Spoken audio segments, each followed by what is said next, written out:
Then, Your Excellency, dear members, dear friends, dear colleagues from ACRA, Analytical Credit Rating Agency, thank you to join us today for this interesting web conference, which we will hold.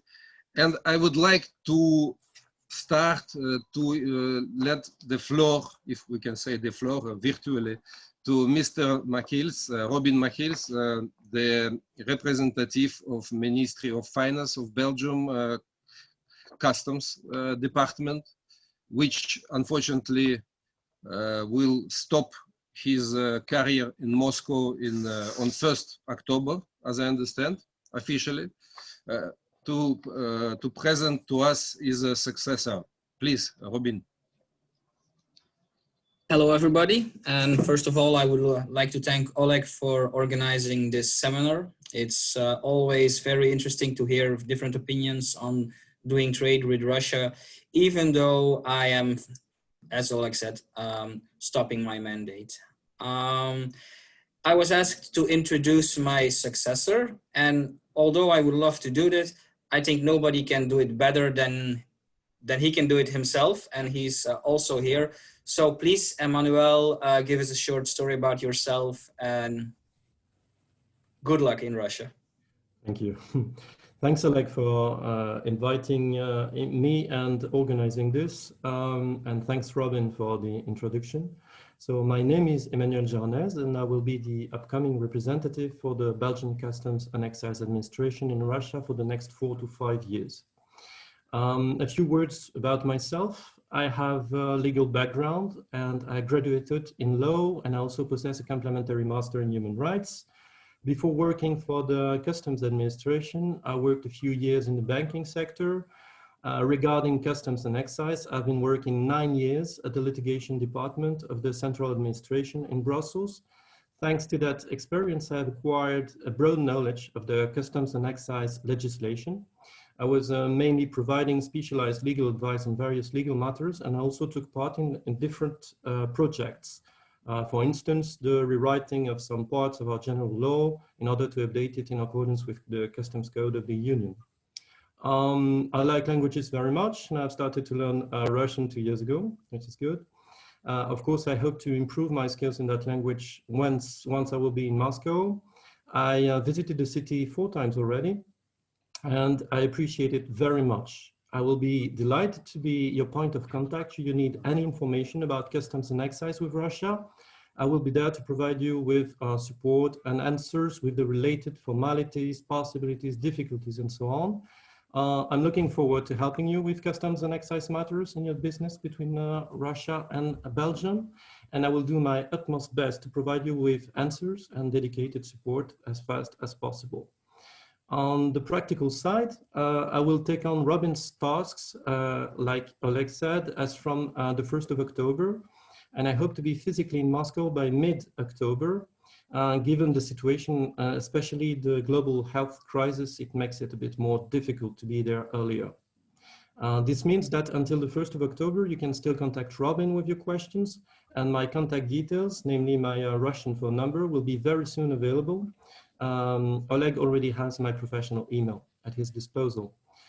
Please bear in mind that in the very beginning, there might be small delays, as I will not be 100% operational the first weeks. Thank you very much. Thank you very much, Emmanuel.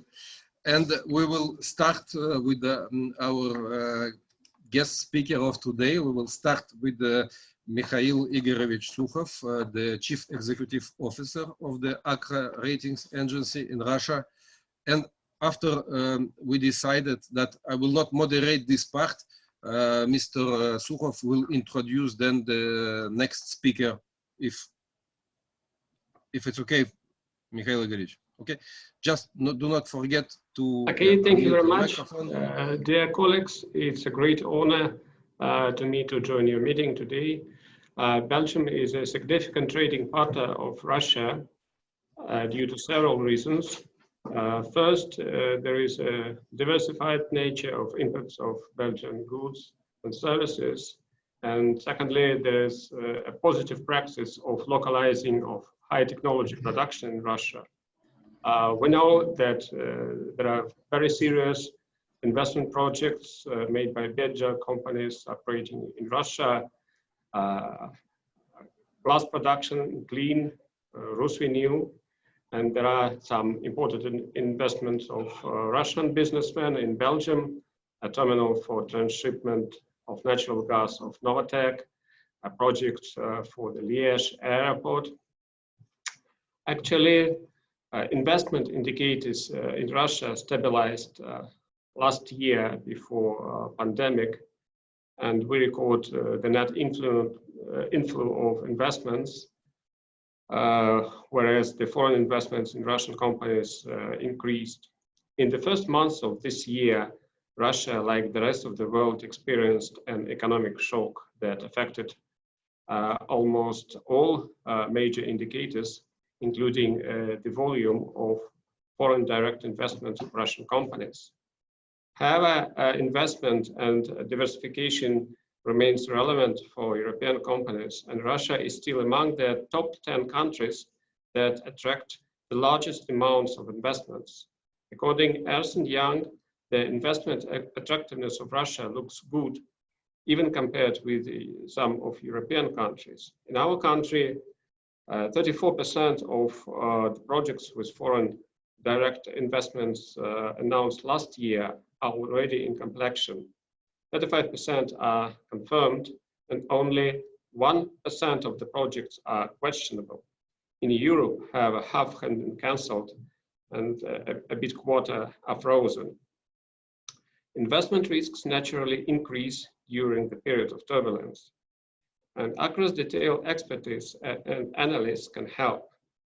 ACRA offers sovereign, sub-sovereign, and industry-specific research to provide relevant information on major trends of Russia due to different tools. First of all, we can offer a detailed credit analysis and risk assessments of major suppliers and distributions in Russia and international markets. We assign credit ratings, can do PD assessments, and have expertise on credit risk on both in credit ratings and non-public ratings that can be used by our partners for better understanding the nature of Russian counterparts.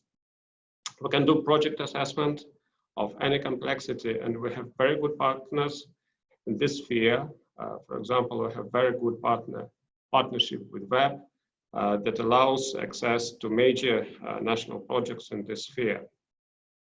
ACRA agrees with the popular opinion that the sustainable development and environmental friendliness of production is particularly important for this period of development.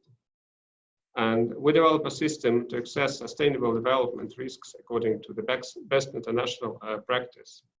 In particular, ACRA can synchronize the assessment in EEG standards with European system and requirements. So the investments made in Russian economy can make a good external opinion proved by internationally based expertise. Once again, I would like to thank our colleagues from Belgian-Luxembourg Chamber of Commerce for inviting us. And I think the colleagues have a free access to the floor for discussion of actual matters. And I have a very good experience from this morning. So I know the address in St. Petersburg when can I test my favorite kitchen, because I think Belgium is on the top of restaurant business, and I hope that sooner or later we'll have restaurant not only in St. Petersburg and at Moscow as well. Once more, thank you for invitation, and I think you have a good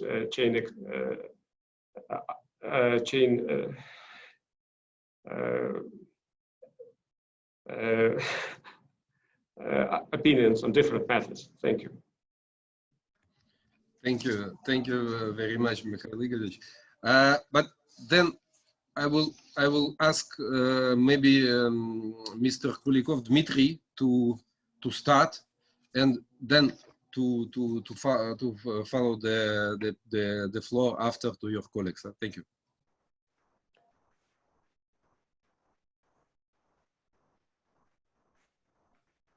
Good morning.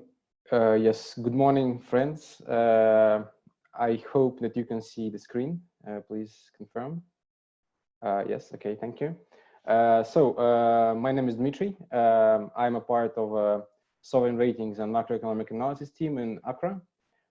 My purpose today is to talk to you about what happens in Russian economy right now and what are the potential long-term implications of that. So let's dive into the slides and the graphs that I prepared today. First of all, obviously, COVID being one of the primary reasons of the turbulence right now should be tracked closely to make any meaningful forecasts for the future. And on these graphs, you can see what happens right now with COVID in Russia compared to other countries. On both of these graphs, every single gray line is an every single country. Not every country is plotted on these graphs, but the major countries are. You can see that, obviously some of the countries right now start to experience the, so-called second waves of the COVID pandemics. The countries that I should mention are Spain, France. You can see that after the calm period in summer, the autumn dynamics of the daily new cases. By the way, on the left graph, everything is plotted per capita. So we taken into account the size of the economy. You can see that there are like obvious kind of second wave shapes here, and this is a concern not only for these countries but for the global economy as a whole, and for Russia, because Russia is dependent on its own exports, meaning that as an inflow of the foreign currency and as a mean of production. And it looks like some of the countries, not only France and Spain, will indeed experience the full-scale second wave, unfortunately. And this means that we potentially will have some kind of a second period of economic losses in Russia as well. It's not 100% still, but it's a major risk, and we think that this should be included even in the base scenario, in the baseline scenario. Talking about the mechanism of the influence of the COVID on the Russian economy, obviously is there are internal links and external links. The internal links, they link COVID to our quarantine measures, our measures to stop the spread. The more stringent they are, the less of economic activity is possible. This is why on the right graph I plotted this comparison of the stringency of quarantine measures in different countries, and you can see that starting from the end of August, Russia became pretty loose in terms of quarantine measures. On this graph, the higher the line is, the higher are the quarantine measures in the country. These are measured and assessed by by Oxford. That's not our own calculation, but still we can interpret that as like this. Right now in Russia, the quarantine measures are not so strict as in the most of the big countries in the world. And knowing that in Russia, you can see that there is some kind of the line of the daily new cases is going up. It again is a concern potentially if something goes out of control, potentially we will indeed see another spike of the quarantine measures. The good news are that our own assessment of how this affects the Russian economy is pretty moderate. Our assessment is that the first wave costed the Russian economy around 1% of the yearly GDP per month of the full-scale quarantine measures.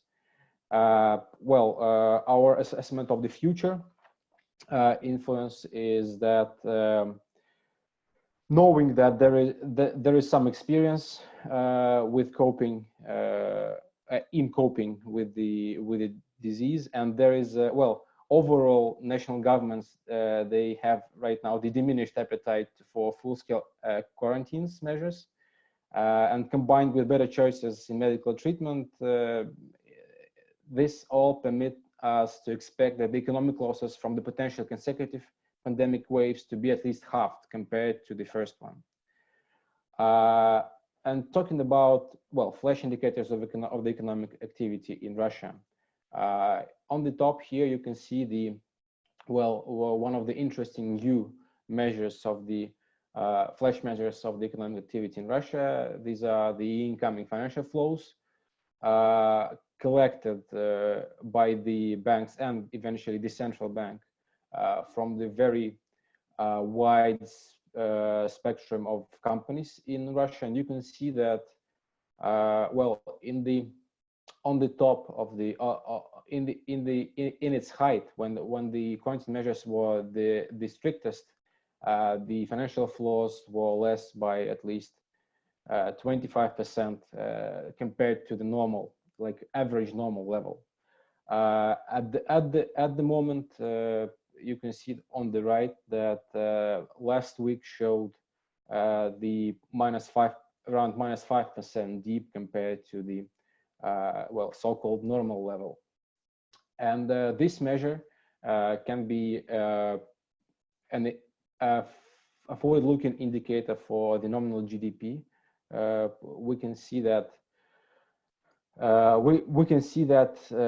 by comparing this indicator with the official statistics on the GDP for the first 2 quarters in Russia, combined with other flash indicators, we expect that potentially second quarter figures may be reassessed to be a little bit less optimistic, more pessimistic. But at the same time, the third and the fourth quarter should be sufficiently more active in terms of overall economic activity and eventually GDP. Our current assessment of the year-on-year dynamics of the real GDP is still around minus 4.5, maybe with the taking into account these risks of the second wave. It may be closer to minus 5. Talking about inflation in Russia. Inflation is a big thing in Russia because historically, for the past, 20 years, we had periods of very high inflation, and it affected all kinds of decisions, economic decisions in Russian of Russian companies and households. You may know that starting 2015, we have transitioned to our central bank transition to inflation targeting, and with the target of 4% of the medium-term inflation of 4%. On this graph, I prepared the model decomposition of what affected the annual average inflation in Russia for the past 10 to 12 years. And you can see that there is, the spikes, the highest spikes were mostly explained by the ruble exchange rate. And that's due to the exchange rate pass-through effect through the input prices into the internal prices. This crisis proved that we do not necessarily have like every time when the oil price goes down, we have this exchange rate spike. This is due to changed policies. I will talk about that a little bit later. Other important thing in this decomposition to look at is this what I marked government regulated prices. Well, to be precise, they are not directly regulated. There are some. For example, there are the tariffs of the natural monopolies, which are partly regulated directly, but still this part of the inflation explained by the government regulated prices is pretty high, because, well, the regulated prices lie in they are on basic goods and services, and they eventually go into costs of many companies and influence costs of many companies and households in Russia. When these government regulated prices started, well, the methods kind of changed. This is because it looks like the indexation of the tariffs right now is made mostly based on the target inflation rather than the observed inflation, and that makes our inflation background sufficiently lower. We see that potentially for the years 2020 to 2021, the annual average inflation may be less than the target of the central bank, and that even though the monetary policy will still stay loose, kind of loose. And that will have some implications on the exchange rate and the GDP growth. But let's now talk about a couple of minutes about the monetary policy itself. Right here on this graph, I try to compare the degree of the stimulativeness, the degree of tightness, you may say, of the central banks of some countries of the world. Well, most of the inflation targeting central banks of the world. Here you can see, this tightness we measure by comparing the so-called neutral interest rate. We estimated ourselves based on the real external interest rate parity model. Maybe that says something to you. If it doesn't say anything, that's not the problem. Well, it's some kind of interest rate that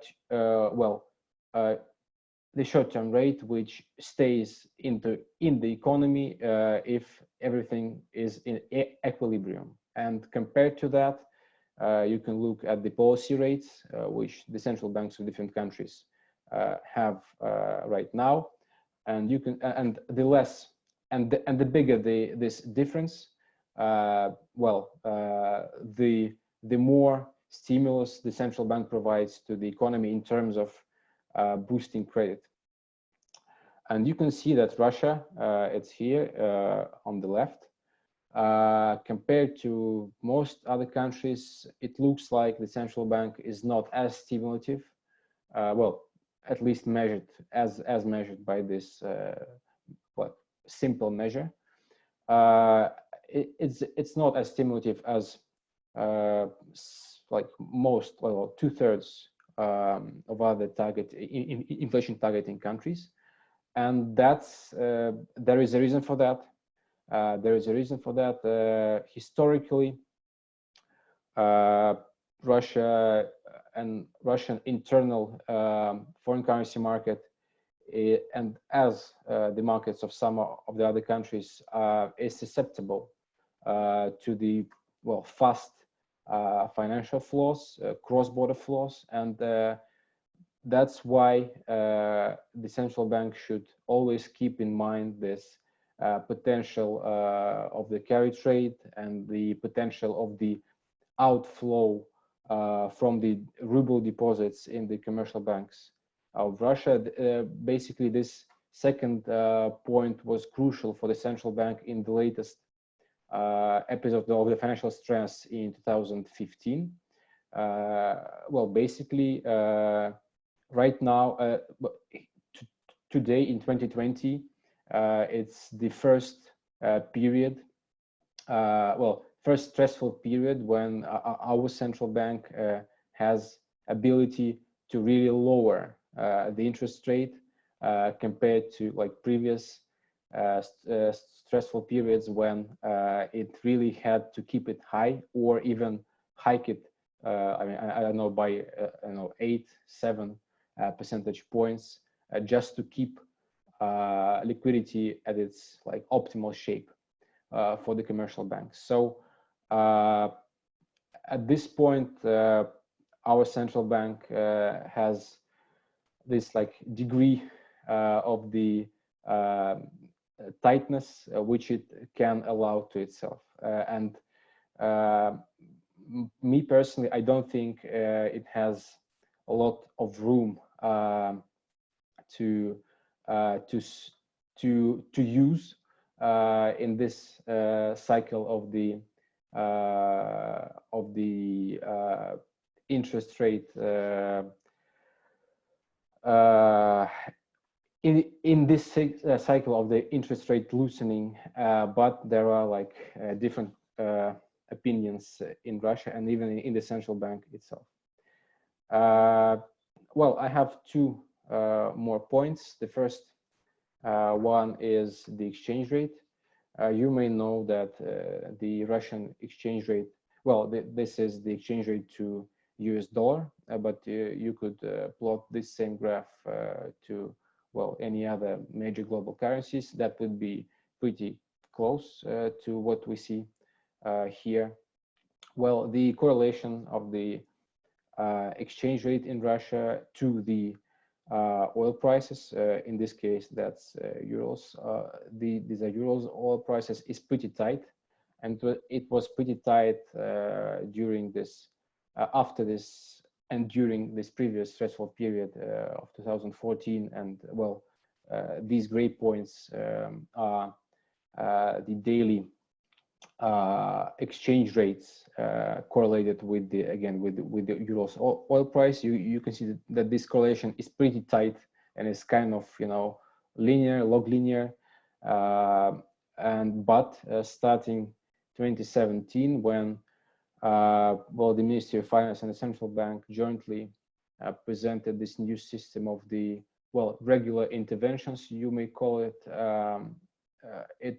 they are accomplished to make the influence of the oil price to the exchange rate lower. And indeed, you can see that this elasticity of the exchange rate by the euro oil price became sufficiently lower. And this played a major role this time in 2020, because the exchange rate depreciated sufficiently less than it could without, in the absence of those interventions. And this, by the way, as I already said, potentially curbed the inflation rate this time, which is again huge for Russia. At the same time, you can see that well, other factors, they still influence the exchange rate. You can see that the daily exchange rates, they went up and down compared to this like average modeled exchange rate based on the only on the oil implied level of the exchange rate. So, but again, the general trend, the general level is still dependent on the oil price, but again, the elasticity became sufficiently less, and this will stay with us for well, I would say for at least like 5 years. Well, the forecastable period, the foreseeable period. And this is my last point.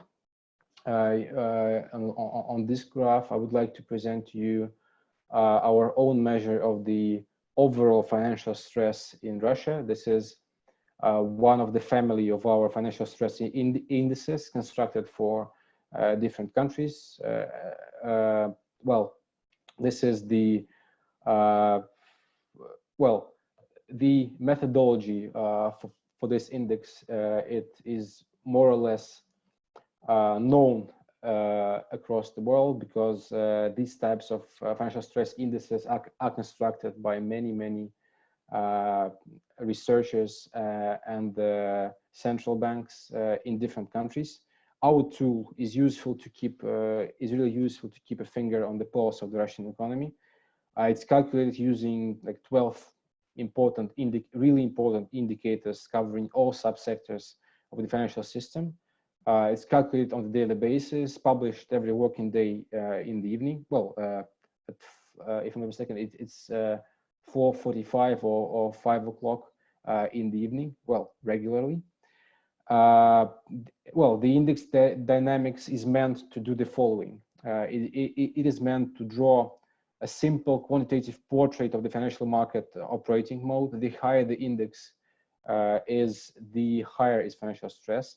When index crosses the level of 2.5, we see a higher probability of this financial stress to realize into some kind of liquidity tightness and some short-term problems to some agents on the financial market.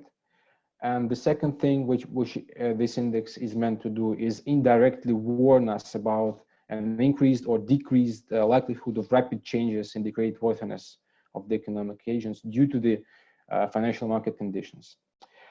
Another important feature of this index is that it allows indeed to analyze one of the unobservable inputs to the monetary policy, because Russian central bank states that tracks the financial stress in order to make correct decisions about the key rate. In Russia, high financial stress means that the central bank will be less willing to be stimulative, because the key rate really influences how economic agents in Russia behave and how they keep where and how they keep their money. And yes, more or less that's all. This tool may be really useful to you just to maybe once in a while to look at it and to compare it with your own feelings about what's happening in the Russian economy, and compare it to your own feelings what's happening in the global economy and the global financial stress if you feel one. Thank you for your attention. Now I will pass you over to my colleague Yelena. Yelena, the floor is yours. Yeah, please, Yelena. Let me stop my. Thank you, Dima. I will also try to share my screen. It must work. Yes. Okay. Thank you. I will. Sorry. Do you see my screen? I will try to tell you just a few words about investing in regional economies in Russia.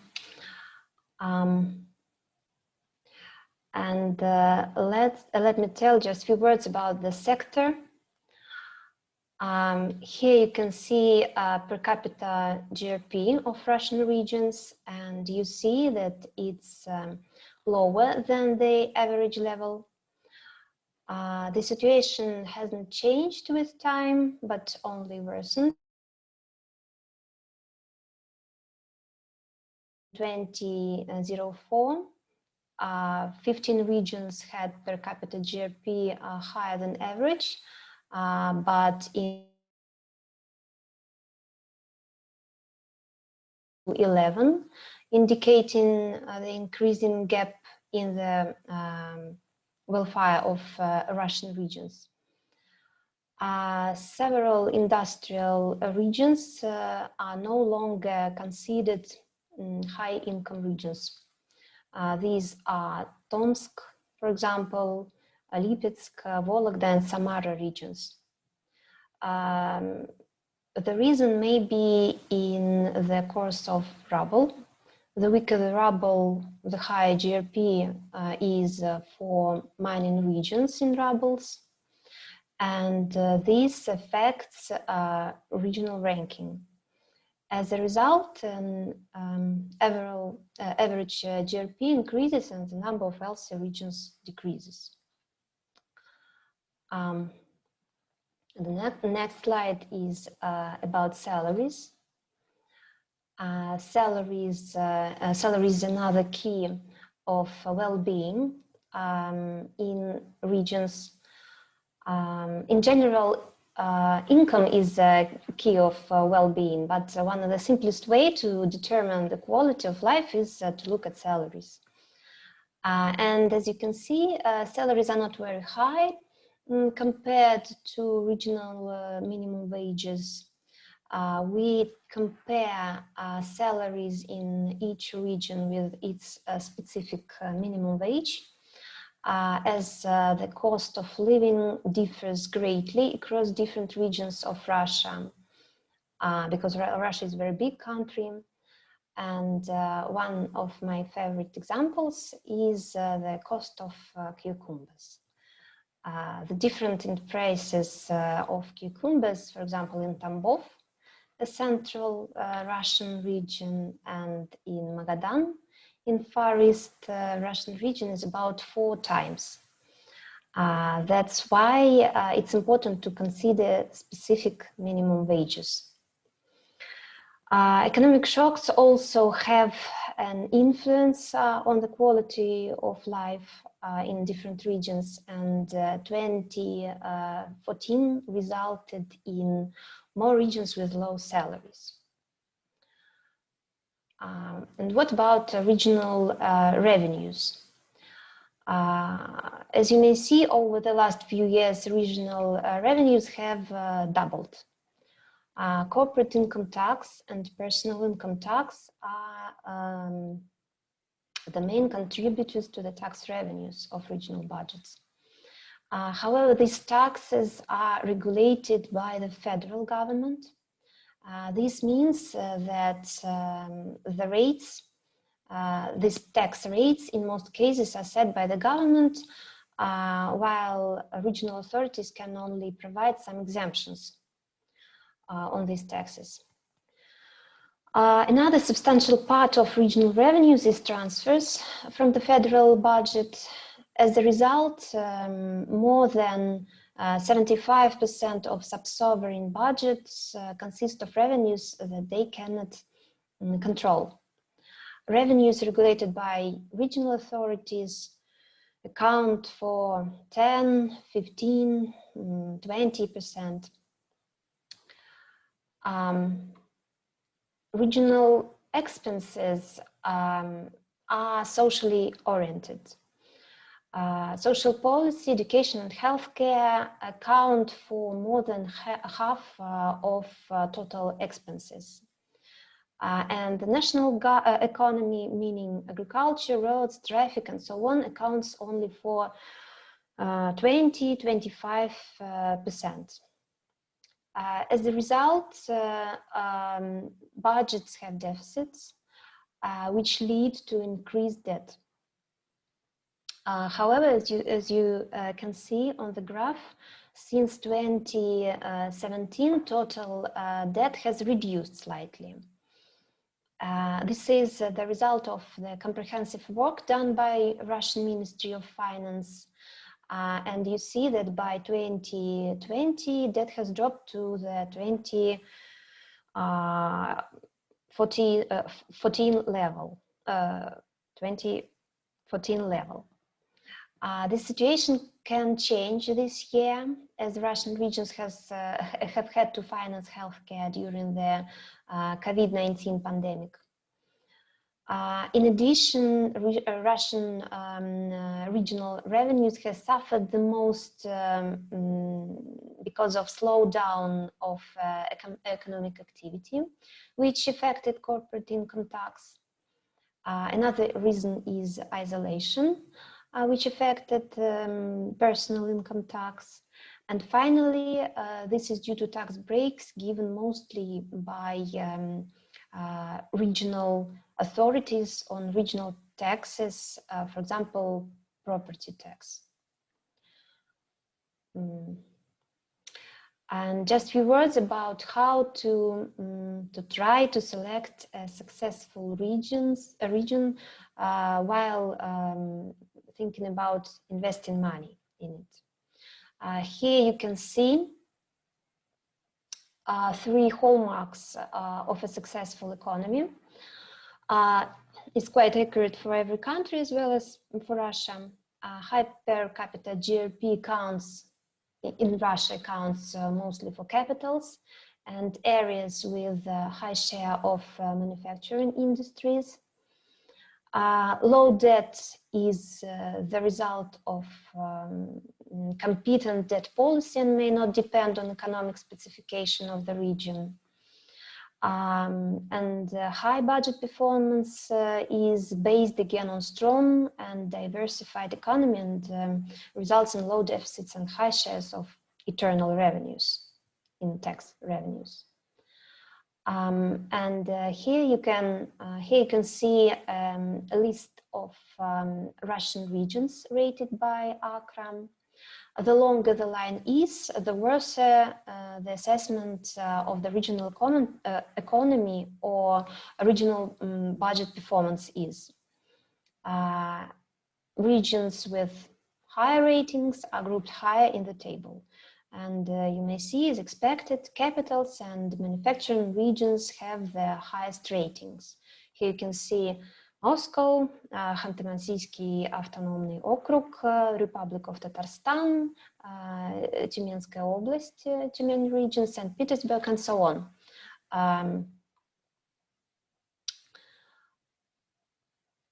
So you can use our ratings, and it's simple just to look at it and to understand whether the region is quite good for investing money or not. What about investing itself? If you have a lot of money, you can just invest your money in bonds. When speaking about investing money in bonds, one of the main ideas is that sub-sovereign debt is safe. Nevertheless, we pay attention to the fact that each region has its own credit rating. In general, you can see that yields on sub-sovereign bonds depend on the key interest rate of central bank. This graph shows how it has changed over the time. However, you may see that rates differ from region to region, even if the rate is stable for some period. And this reflects the difference in the credit quality of regions.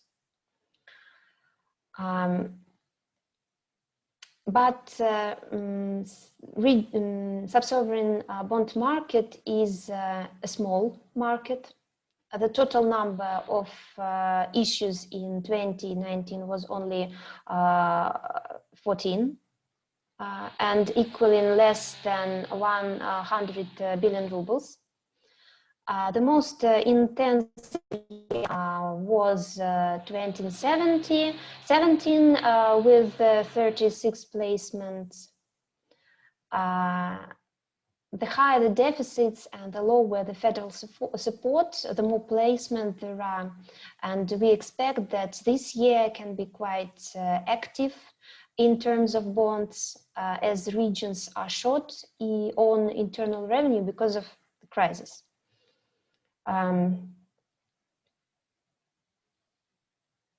Here you can see that the main creditor in sub-sovereign market is Sberbank, Russia's biggest bank and probably familiar bank to most investors. The main bondholder of Russian regions and municipalities is also Sberbank. As you can see, it holds up to the half of the entire bank portfolio and up to 1/3 of all outstanding bonds. This slide is not a joke. It's a map of defaults of Russian regions.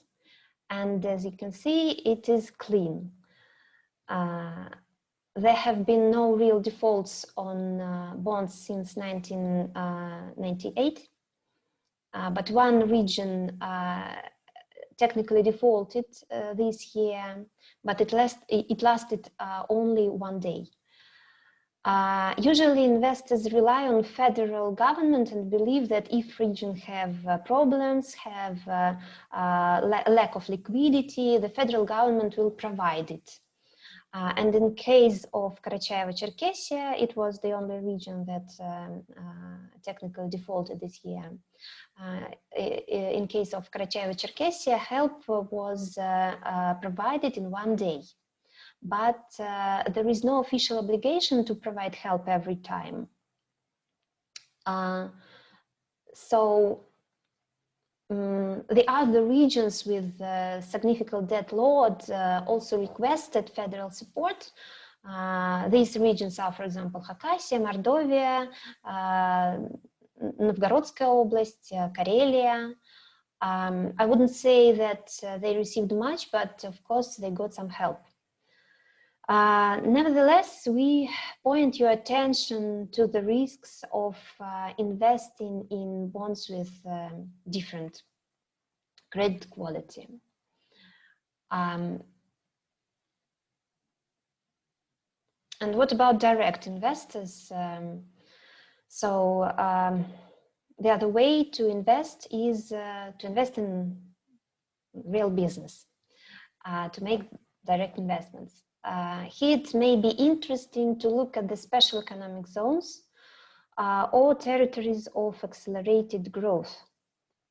These zones provide investors with special tax exemptions. Here you can see different types of zones and some information about the investments.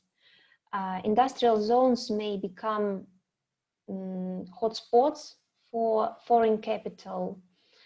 Currently, more than 100 investors are invested in foreign investors invested in special economic zones in Russia. And foreign direct investments amount to more than $3 billion. And territories of accelerated growth are special zones created in different parts of Russia, but mostly in the Far East.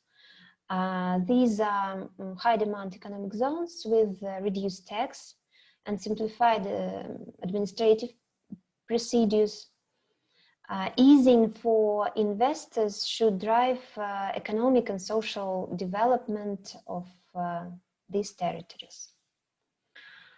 As I have already said, investing in different types of zones may save money due to a variety of options. One of the main taxes, corporate income tax, is much lower than usual, but it's not the only way to save your money, as there are many other benefits. As you can see, property tax, land tax, transport tax, and social security duties are lower in special zones, and there are also maybe some preferences from the region's side. And again, these zones are not only about saving on taxes. Investors receive infrastructure, and it saves their time and money once more. As a result, the total number of foreign investors, as I said, exceeds 100 now. Among them are ABB, Ford, Huhtamaki, Yokohama, and many others. As you may see, Russia is large and diverse. It is essential to investigate its different territories because investing in the West is not the same as investing in the East. Remember cucumbers.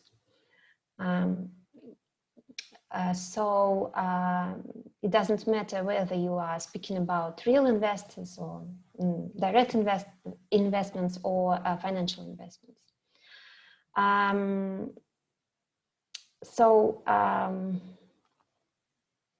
It is the end of my presentation.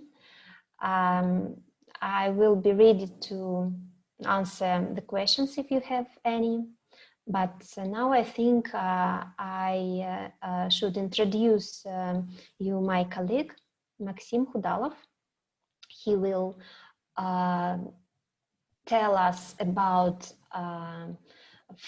green finance in Russia, about the existing infrastructure and the perspectives of the sector. Maxim? Thank you very much, dear colleagues. I'm happy to be here today. I'll try to to say greeting in French, bonjour, mon collègues, but you know, my French is terrible, so I'll continue in English. Thank you very much, Lena and my preceders for giving a very good picture of Russian economy.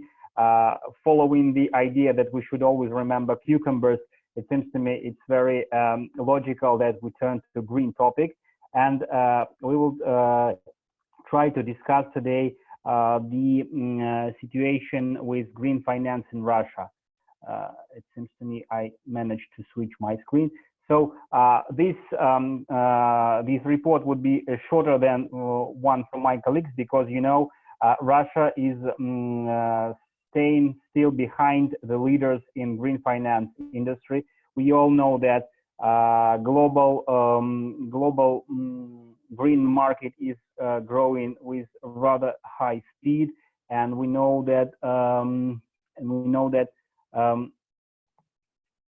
global amount of outstanding green bonds today is about 870 billion United States dollars, and the amount of green bonds which are designed to finance ecologically friendly projects is growing year from year. If we look at Russia, the figures are not very impressive. We have only 6 outstanding issues for green bonds valued like 7 billion rubles. This is like $100 million. Should we be disappointed? I think no, because the topic in Russia started just last year, and we see that for the year that already passed, and given the situation with coronavirus crisis, we see a lot of issuers who are extremely interested in issuing green bonds. We see that Russian development institution, which is Внешэкономбанк, has already started a huge amount of work designed for creation of national standards for green bonds. They are in line with best global practice. They are using mostly the ICMA standards for green bonds verification. The taxonomy of projects is as strict as possible. If we look at, for example, China's experience, where a lot of projects which have a very, very strange ecological impact were labeled green, we have nothing compared to it in Russia. Only the most ecologically efficient projects are considered green. And we see that market is starting to develop. For instance, we have even compared to other to other territories, to other regions, we have some kind of state support for green market development. For instance, if a company implements technology which is best in global practice, which is definitely designed to improve ecological situation and ecological influence that this company has on the surrounding territory, it could issue green bonds, and the coupon should be refinanced by the Ministry of Industry, and the compensation could be up to 70 to 90%, which makes financing of green project extremely interesting for Russian heavy industry. Yet this process was started just last year, so we have a few examples, but still we see a lot of industrial companies who are very interested in the development of this kind of financing. Moreover, what we see that international investors are very keen to invest in green projects in Russia. For instance, we had an example last year when Russian Railways, the Russian railway monopoly, issued $500 million green bonds, and the interest for these type of financial instrument was so huge that there was oversubscription 3 times, which resulted in a huge decrease of coupon rate from 2.5 to 2.2%. I don't understand. This is not like the topic that is interesting to potential investors, but this shows how market is expecting Russian companies to come to green bond markets and to start issuance, because we have, as my colleagues already told, the state budget has suffered greatly from both COVID situation, from the reduction of commodities prices, especially oil prices.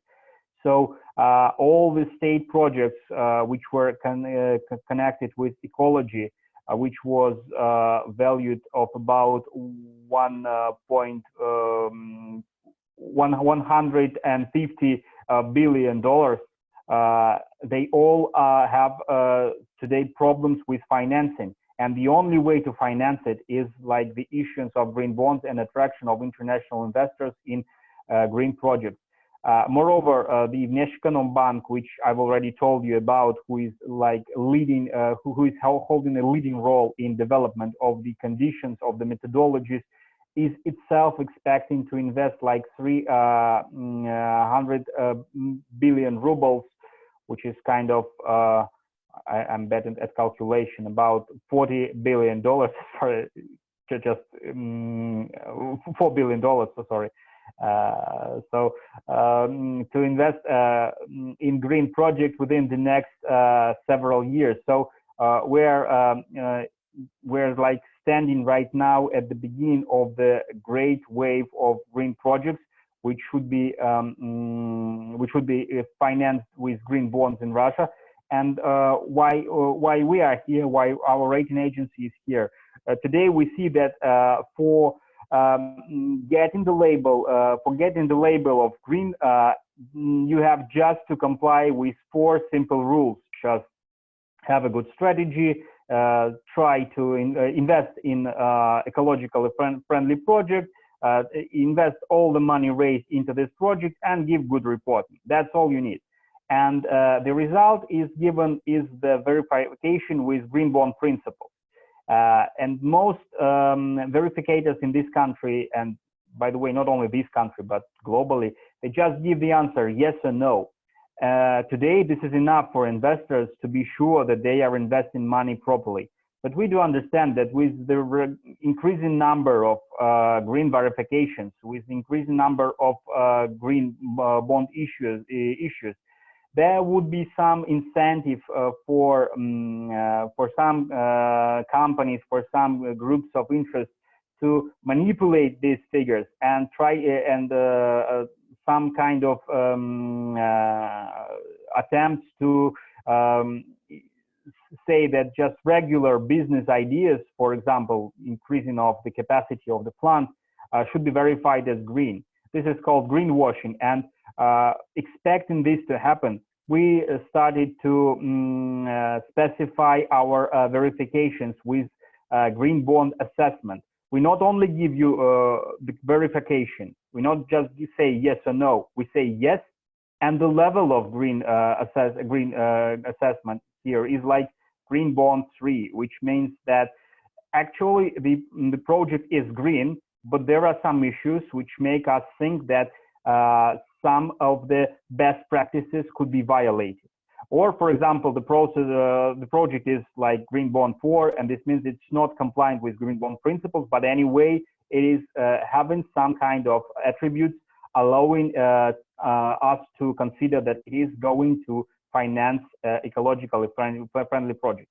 So in this situation, we think that ACRA's view, ACRA's competence would be very useful for investors in future when they will have to choose between ecologically friendly projects. For now, the verification is okay, but we do understand that in future that will change. The similar situation we see with social bond markets. It is the other project of sustainable development finance market. We do understand that with the development of COVID situation, there are many bonds which are aimed for financing of medical services, or like with help to some groups of people who suffered from the situation from ecological or from economical or medical issues. So this is quite similar to green bonds market, but it is concentrated on social projects. The same here we do. We do not just give the verification, we just give verification with the assessment, which is, in our view, very important for choosing between projects, because in future we would see too much projects labeled green or social, and investors would have to be very careful choosing between them. And the last thing that about green finance that we would like to introduce today would be the ESG score that our company has introduced just. And the idea here is that we have developed, I would not say state of art, but I would say kind of very sophisticated methodology, which is based on huge number of observations of real companies in the world. As far as I understand, there were like 60,000 companies for which we have collected data on their emissions, on their ecological influence, on their social programs, on their types of corporate governance. And based on this information, we have developed a globally applicable methodology, which would allow to understand what is the social and ecological and governance impact of any entity globally, and especially in Russia. We do understand this would be a very big issue, taking into consideration that European Union is going to introduce carbon taxes next year. As far as we understand, that would be a big issue for Russian exporters to Europe. And one of the answers how to deal with it is preparation of high quality ESG scores ratings, which would be identifying all the aspects of the impact that the company has. So in our model, there would be all the necessary topics covered. There would be waste, water management, air pollution, CO2 emissions, energy use, used water. For a social aspect, the same would be considered, would be staff turnover, wages, equal rights, injuries, mortality, social investment. For the corporate governance side, we would be measuring all the necessary aspects of corporate governance, taking into consideration the independence of management board, the experience of management board, Moreover, given that we see in our country, in Russia, the ecological problems, the ecological issues becoming really important. We all know that we had a big oil spill in Norilsk in the beginning of summer, and the company could suffer really huge fines for this oil spill. We do understand that social social unrest becoming a real issue in this country. For instance, some of the problems that appeared in Bashkiria when some of the companies were stopped from development of the mining assets.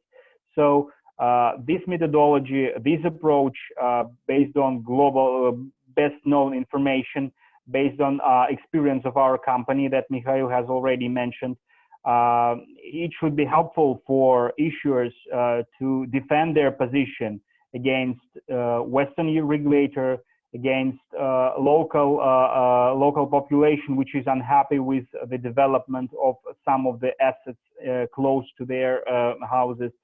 And it should be very, very useful for investors who are currently changing their investment strategies, including ESG metrics in their investment strategies. So it seems to me that we have really good potential for Russian sustainable finance market to grow. We have signs of this growth, and it seems to me the approaches that ACRA has should be very useful for investment to understand what does exactly mean these green projects, what is the exact impact of issuers that they have on ecology, social policy, and corporate governance. So we would be very pleased to be helpful for investment community in these topics. Thank you. That's it for me. Thank you very much, Maxim, Yelena, Dmitry. We will pass now to the Q&A session. I welcome all the participants to unmute the microphone when they wish to ask questions. I have myself a question to Maxim. As you talk about the WebRF, which prepare the taxonomy for Russian ESG market, and which model Russia will adopt, because we have we have a European model, we have also Chinese model for ESG standards, we have US models. What do you? I think the most applicable model for us is International Capital Market Association's approach, which is very similar to climate bond initiative. So the approach would be similar. We would be checking mostly the same aspects that these methodologies do check, and what is more important, the taxonomy and the projects which would be eligible for this green financing would be in compliance with Climate Bond Initiative and ICMA, which is much more strict approach than those used in China. And that means that for most of the green bonds issued in Russia, labeled green based on web methodology, which is also similar to our methodology, because we are highly cooperating with, we were in high cooperation with VIB, and our own verification should be also verified by web. This is an option. So those projects which have this green label from VIB or ACRA or other Russian rating agencies should be definitely eligible for European investors. Unlike the situation in China, where we know that there were some projects connected with coal industry, for instance, which were green in Chinese understanding, but they were not applicable for European investors. Thank you. Thank you very much, Maxim. If someone have questions, I do not see any microphone unmuted. Finally, if there is no question, that means that everything was very clear, explained. I would like to also ask Yelena, Dmitry, and Maxim if you can share your presentation with us that we share after with the participant. Yeah, sure. Well, no question at all today. Wow, great. That Well, is really... anyway, if any questions you will have, like after looking through our presentations, maybe in the evening or tomorrow, please feel free to ask questions. But I don't know, via email or telephone or any mean would work for us. Thank you very much, dear colleagues. It was very interesting. I would like to propose to remake one more conference, maybe in beginning of 2021, but offline, maybe in in Luxembourg or in Brussels, if you will be agree for that. I see that Philippe van der Broele was pointing the hand. You have no question. Okay, that was mistake then. Okay, but thank you very much, all the participants. There is some sound.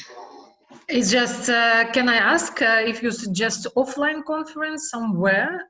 Is that allowed to fly for Russian people to Europe, or other way around, for Europeans to Russia? There is a very complicated situation for the moment. The Russian citizen with another citizenship or with permits of living in the foreigner country may travel, of course, if they find the way, yeah, by Istanbul or by I don't know, by Frankfurt there is a flight, by London. But on the other side, the European citizen may not, unfortunately, travel to Russia practically in any cases. And that's the decision of the Russian authorities or of the European authorities? But as we understand from the Ministry of Foreign Affairs of the Russian Federation, because we already asked it, we have just the technical specialists who are allowed to come to Russia, but with the special, very complicated procedure. For also the high qualified specialists who are, but I mean people with work permits in Russia, they are also allowed to come back once to Russia with a special permit. But this decision finally, I come to your question, the decision finally, I think also come from European Commission, which not allow a Russian citizen to cross the external border of the European Commission as a US citizen too, for the moment. And for this reason, for the reason of reciprocity, Russian Federation keep this kind of, how to say, strong measure on border. Okay. But at the same time, we have clear message from the Russian authority because we already made few letters with another bilateral Chamber of Commerce with Russian, Italian, French, Russia, German, Russian Chamber of Commerce to the government. They reply also to us that Russia practically ready to re-establish the flights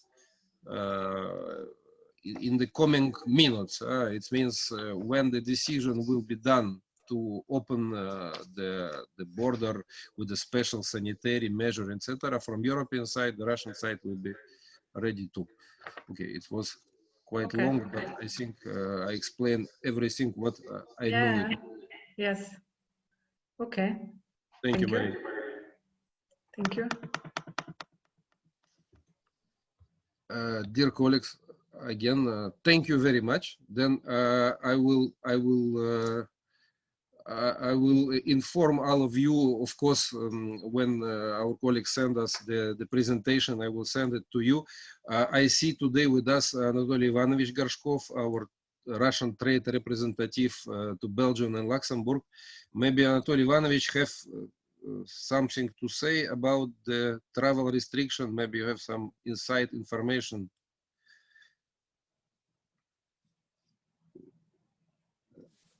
You explained, Oleg Borisovich, everything very well.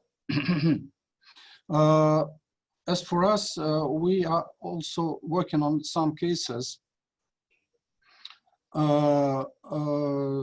Belgian companies, their representatives should be on site in Russia with their companies, their production points. Still, it's complicated. We involve ministries, Ministry of Industry and Commerce, Ministry of Agriculture for food industry, but still it takes weeks and weeks, unfortunately. But we are still optimistic. We are keeping trying. Thank you. Thank you very much, Anatoly Ivanovich. Happy to see you today with us. Dear colleagues, thank you very much. Then see you on our next web launch events in the future. We also start to organize offline events, but with some restricted quantity of participants.